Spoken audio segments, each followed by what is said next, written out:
Internet au Gabon. En 2026, votre forfait pourrait coûter plus cher.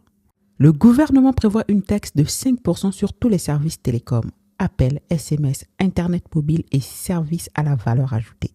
Objectif, 12 à 15 milliards de francs CFA de recettes par an. Pour les utilisateurs, cela signifie des factures plus lourdes et un accès au numérique plus cher dans un pays où chaque giga compte. Alors, pensez-vous que votre forfait va augmenter en 2026 ?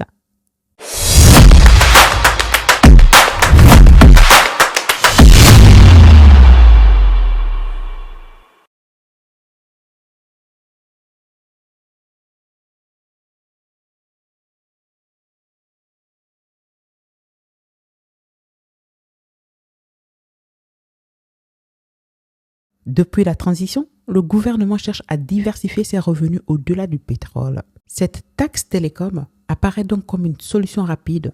Le secteur est dynamique, bien structuré et facilement taxable.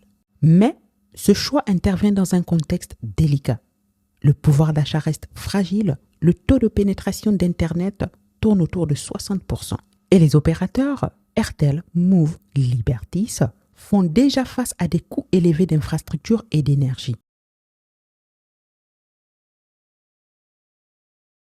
La taxe s'applique au chiffre d'affaires des opérateurs télécoms. Cela signifie que chaque opérateur Libertis, Move, Airtel doit reverser à l'État 5% de ses ventes de services. Les opérateurs répercutent généralement cette charge sur le consommateur.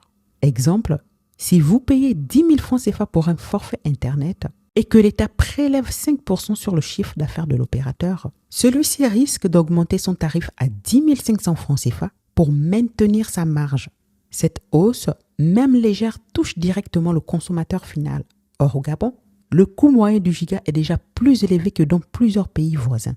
Une augmentation, même modeste, pourrait donc réduire l'accès à Internet pour les foyers à faible revenu, ralentir la digitalisation des PME, et accroître la fracture numérique entre les zones urbaines et rurales. Autre effet en chaîne, si les paiements mobiles, Airtel Money par exemple, sont aussi concernés, les frais de transaction pourraient légèrement augmenter, affectant le secteur informel et les petits commerçants. Cette taxe pose un vrai dilemme. D'un côté, l'État cherche des recettes nouvelles pour financer les politiques sociales et la transition. De l'autre, le numérique est considéré comme un levier de croissance et d'inclusion que la taxe pourrait freiner. Les associations plaident pour une taxe intelligente, éventuellement ciblée sur les grandes entreprises numériques, plateformes internationales, plutôt que sur les utilisateurs finaux.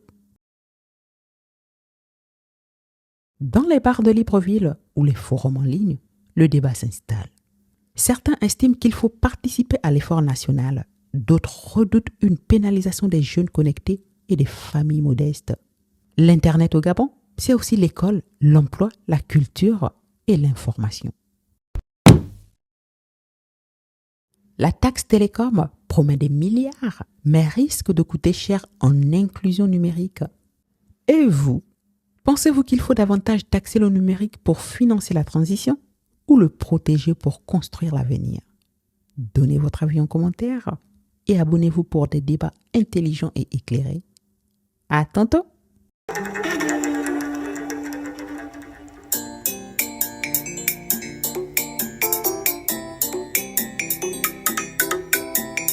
Yo yo yo,